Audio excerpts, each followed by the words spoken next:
Hello दोस्तों, नमस्कार। बहुत स्वागत है आपका एग्ज़ाम गुरुजी चैनल के डेली करंट अफेयर्स के वीडियो में। आज 13 मई 2020 है और आज की वीडियो की पीडीएफ डाउनलोड करना मत भूलिएगा। ये पीडीएफ आपको हमारे टेलीग्राम चैनल से मिल जाएगी। इसके अलावा ये पीडीएफ आपको हमारी एप्लीकेशन पर मिल जाएगी। एप्लीकेशन आप गूगल प्ले स्टोर से डाउनलोड कर सकते हैं, जिसकी लिंक नीचे डिस्क्रिप्शन में दी गई है।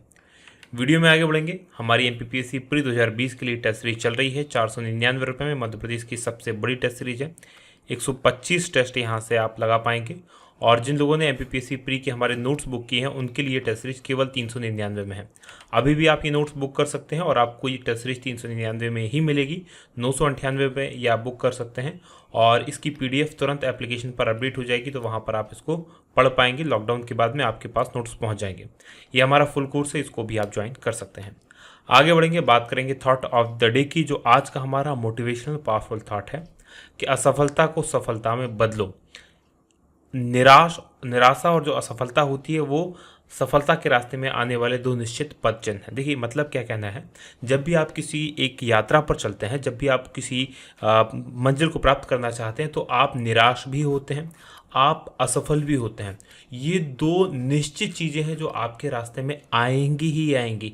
आप इनको हटा नहीं सकते, ये आपके रास्ते में आएंगी।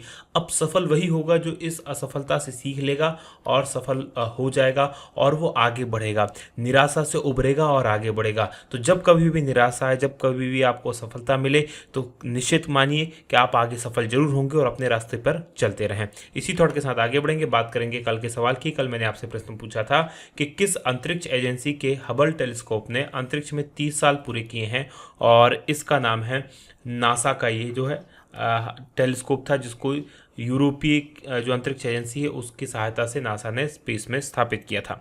अब इस प्रश्न का उत्तर काफ़ी सारे लोगों ने दिया। उनमें से 3 उत्तर जो आपने दिए हैं, पहला उत्तर है आंचल पारधी का, दूसरा उत्तर है विजय का और तीसरा उत्तर है निखत शेख का। आप तीनों को बधाई। और आप भी चाहते हैं आपका नाम, कमेंट और उत्तर इसी प्रकार से यहाँ पर आए, तो वीडियो को ध्यान से अंत तक देखो और अंत में जो प्रश्न पूछा गया है उसका उत्तर कमेंट बॉक्स में जरूर दो। आगे बढ़ेंगे, बात करेंगे क्विक रिवीजन कल के पढ़े गए करंट अफेयर के प्रश्नों का। पहला प्रश्न है कि भारत ने 5 द्वीपीय देशों की सहायता के लिए कौन सा मिशन शुरू किया है, तो इस मिशन का नाम है मिशन सागर। दूसरा प्रश्न, राष्ट्रीय प्रौद्योगिकी दिवस कब मनाया जाता है, तो ये 11 मई को मनाया जाता है। तीसरा प्रश्न, आईसीएमआर किसके साथ मिलकर कोविड-19 के लिए वैक्सीन विकसित करेगा, तो भारत बायोटेक कंपनी के साथ में मिलकर। चौथा प्रश्न, किसके द्वारा कोविड कवच एलिजा टेस्ट किट विकसित की गई है, तो ये एनआईवी पुणे के द्वारा, नेशनल इंस्टीट्यूट ऑफ वायरोलॉजी के द्वारा। पांचवा प्रश्न, कि किस राज्य के किस रोग के उन्मूलन की 40वीं वर्षगांठ पर विश्व स्वास्थ्य संगठन ने स्मारक डाक टिकट जारी किया है, और ये चेचक के ऊपर जारी किया है। छठवां प्रश्न है कि भारत सरकार ने किराना स्टोर्स पर सुरक्षा की दृष्टि से कौन सी पहल शुरू की है, तो इस पहल का नाम है सुरक्षा स्टोर पहल। और सातवां प्रश्न है कि किस भारतीय खिलाड़ी ने पहली बार फेड कप हर्ट अवार्ड जीता है, और ये जीता है सानिया मिर्जा ने। वहीं आठवां प्रश्न है कि फीबा बास्केटबॉल वर्ल्ड कप किस वर्ष आयोजित किया जाएगा, तो इसका आयोजन 2023 में होगा, फिलीपींस, जापान और इंडोनेशिया में। ये थे हमारे कल के पढ़े गए करंट अफेयर के प्रश्नों का क्विक रिवीजन। आगे बढ़ेंगे, आज के प्रश्नों की बात करेंगे। और आज के करंट अफेयर का पहला प्रश्न, जो सबसे बड़ी न्यूज़ भी है, कि प्रधानमंत्री ने कितने रुपए के आर्थिक पैकेज का ऐलान किया है, घोषणा की है, और ये घोषणा की गई है 20 लाख करोड़ रुपए की, यानी कि बी ऑप्शन प्रश्न का सही उत्तर है। तो देख लीजिए क्या हुआ है। आज सभी को पता है वैसे तो कि प्रधानमंत्री नरेंद्र मोदी जी ने राष्ट्र के नाम पर अपना संदेश दिया और अपने संबोधन में 4 चीज़ों पर बल दिया: लैंड, लेबर, लिक्विडिटी और लॉ। और इन सब के बाद बताते हुए उन्होंने 20 लाख करोड़ रुपए के एक आर्थिक पैकेज की घोषणा की है। और ये जो राशि है 20 लाख करोड़ रुपए, भारत की कुल जीडीपी का 10% है। तो ये आपको याद रखना है, ये अभी तक की सबसे बड़ा पैकेज होने वाला है। ये पैकेज 2020 में देश की विकास यात्रा और आत्मनिर्भर भारत अभियान को एक नई गति देगा। प्रधानमंत्री जी ने कहा है कि हमें भारत को जो है आत्मनिर्भर बनना होगा, और उसी की कड़ी में भारत अपने कदम उठाने जा रहा है। आगे बढ़ेंगे, बात करेंगे दूसरे प्रश्न की कि अंतर्राष्ट्रीय नर्स दिवस कब मनाया जाता है, तो इंटरनेशनल नर्सेस डे जो मनाया जाता है वो मनाया जाता है 12 मई को, यानी कि डी ऑप्शन प्रश्न का सही उत्तर है। डिटेल देख लीजिए क्या है। तो हर साल 12 मई को दुनिया भर के अंदर अंतर्राष्ट्रीय नर्स दिवस यानी कि इंटरनेशनल नर्सेस डे के रूप में मनाया जाता है। और ये इसलिए मनाया जाता है क्योंकि इसी दिन यानी कि 12 मई 1820 को जो आधुनिक नर्सिंग सर्विसेज की जन संस्थापक मानी जाती हैं फ्लोरेंस नाइटिंगेल, इनका जन्म हुआ था। ये इटली में इनका जन्म हुआ था, ब्रिटेन में रहती थी और उनके ही जन्म को अंतर्राष्ट्रीय नर्स दिवस के रूप में मनाया जाता है, जिनकी तस्वीर आप यहाँ पर देख सकते हैं। लैंप विद द लेडी के नाम से इनको लेडी विद द लैंप के नाम से इनको जाना जाता था।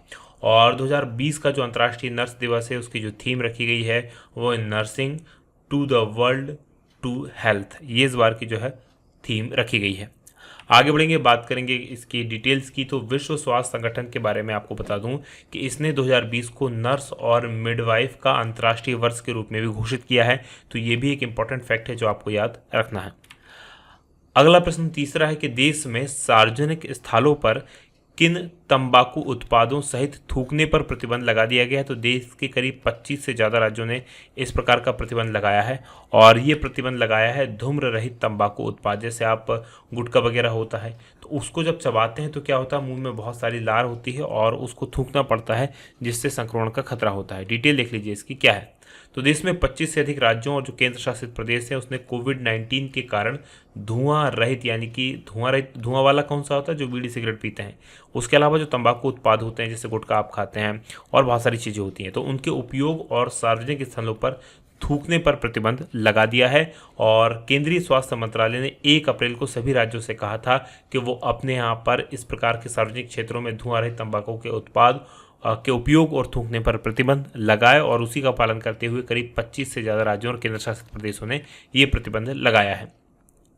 बात करेंगे चौथे प्रश्न की कि किस हवाई अड्डे ने भारत और मध्य एशिया के सर्वश्रेष्ठ क्षेत्रीय हवाई अड्डे का खिताब जीता है। और ये खिताब जीता है बेंगलुरु हवाई अड्डे के द्वारा, यानी कि डी ऑप्शन प्रश्न का सही उत्तर है। डिटेल लिख लीजिए क्या है।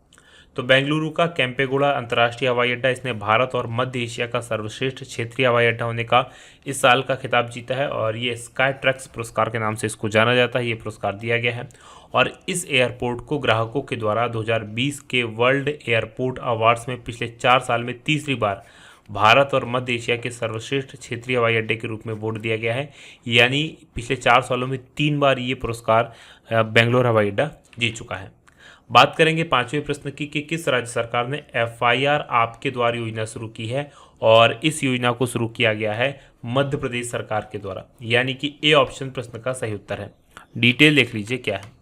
तो मध्य प्रदेश सरकार ने भोपाल में देश में अपनी तरह की पहली FIR आपके द्वार इस योजना का शुभारंभ किया। और FIR ये जो आपके द्वार ये योजना है ये 11 मंडल मुख्यालयों के 23 पुलिस स्टेशनों में पायलट परियोजना के रूप में शुरू किया गया है। अब ये पायलट परियोजना क्या होती है, जब कोई योजना लागू करने से पहले प्रयोग के तौर पर लागू करके देखी जाती है, उसके प्रोस एंड कॉन्स क्या क्या होते हैं, तो उसको क्या कहा जाता है, पायलट परियोजना कहा जाता है। तो अभी इसको पायलट परियोजना के रूप में लागू किया गया है। इस योजना के लिए डायल 100 वाहन ने FIR दर्ज करने के लिए हैंड कांस्टेबलों को प्रशिक्षित किया जाएगा, यानी कि जो डायल 100 की गाड़ियाँ होती हैं वहाँ पर उनको प्रशिक्षित किया जाएगा, जो उसके अंदर कांस्टेबल होते हैं कि वो FIR लिखें और स्थान पर ही FIR लिखकर उनको पहुंचा दी जाए। बात करेंगे मध्य प्रदेश की, तो इसकी राजधानी भोपाल है। मुख्यमंत्री शिवराज सिंह चौहान है, चौथी बार मध्य प्रदेश के मुख्यमंत्री बने हैं और राज्यपाल यहाँ के लालजी टंडन हैं।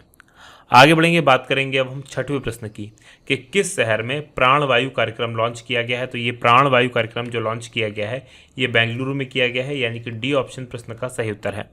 डिटेल देख लीजिए क्या है। तो बेंगलुरु सिटी कॉरपोरेशन ने लोगों के श्वसन स्वास्थ्य के बारे में जागरूकता पैदा करने के लिए एक अभियान शुरू किया है। इस अभियान का नाम है प्राणवायु कार्यक्रम और इसका उद्देश्य ये है कि जो लोगों का ऑक्सीजन स्तर है उसको बढ़ाने में, यानी लोग अपने लंग्स का स्तर बढ़ाने, लंग्स की जो क्षमता है वो बढ़ाएं, तो उसको बढ़ाने में मदद करना और उनके स्वास्थ्य के बारे में जानकारी देने में इससे मदद मिलेगी। जो गंभीर तीव्र श्वसन बीमारियां होती हैं उसके कारण देश में कई सारे मौतें होती हैं और विशेष रूप से अभी जो बीमारी फैली कोविड-19 उसके कारण हाइपोक्सिया होता है। और ये हाइपोक्सिस क्या होता है, ऊतक जो हमारे फेफड़े के होते हैं उनमें ऑक्सीजन की कमी हो जाती है और उसके कारण सांस लेने में दिक्कत हो जाती है और उसके बाद काफ़ी प्रॉब्लम्स होती हैं। तो ये तंबाकू वाले जो उत्पाद होते हैं, धूम्रपान वगैरह जो करते हैं, उनमें भी ये प्रॉब्लम्स ज़्यादा होती है और इसीलिए परेशानी का सबब बन जाता है।